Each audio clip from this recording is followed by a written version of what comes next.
All right. How much profit has Iron Sky generated, and more importantly, how much are you using on the sequel? Well, that's a good question. What is a profit and to who? And those are two questions that are very important. Iron Skies has generated a big amount of profit, but at the same time, there's a lot of people taking that money from between because of the distribution system. So I would say that in the end, Iron Sky sort of became even with the costs of the production company in a way. There are people who made more money with it than people who didn't make that much money. But for us, as a Blind Pictures, I would say that it was a profitable venture, but it didn't make us a millionaire.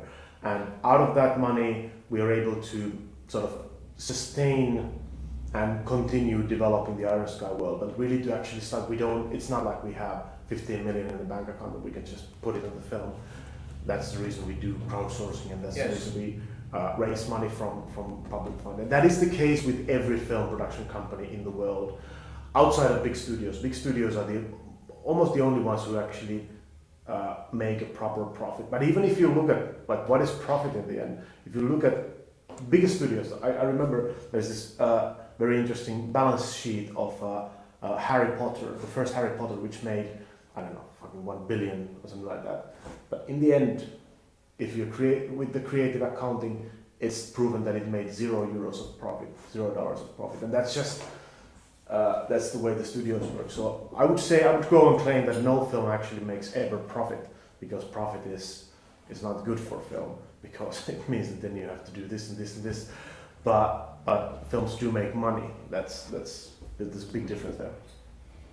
Yeah, as I have it, you're taking crowdfunding for the sequel up to 10%, was it? For the first one, we crowdfunded about 10 to 15, maybe 15% of the film was crowdfunded. With the second one, we don't know exactly how much we're going to crowdfund.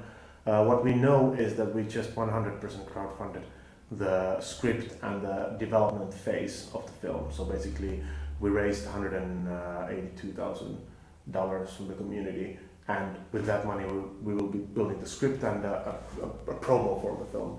The overall budget of the sequel is going to be, I'm going to say 15 million for the sake of argument. We don't know exactly yet because we don't have the script yet.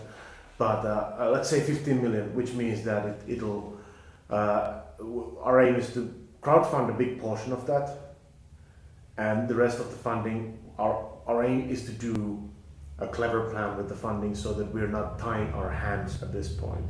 Because it's very typical for films to sort of rush into bad deals, early production to get money flowing in. And that's something that we don't want to do. We did it with Iron Sky, and that's the reason we had some problems in the UK and some other territories where the distributors had a bit too much to say on how to release the film, and that proved to be problematic. So we don't want to do that mistake now, and that's the reason we're sort of relying on crowdfunding now. Yeah.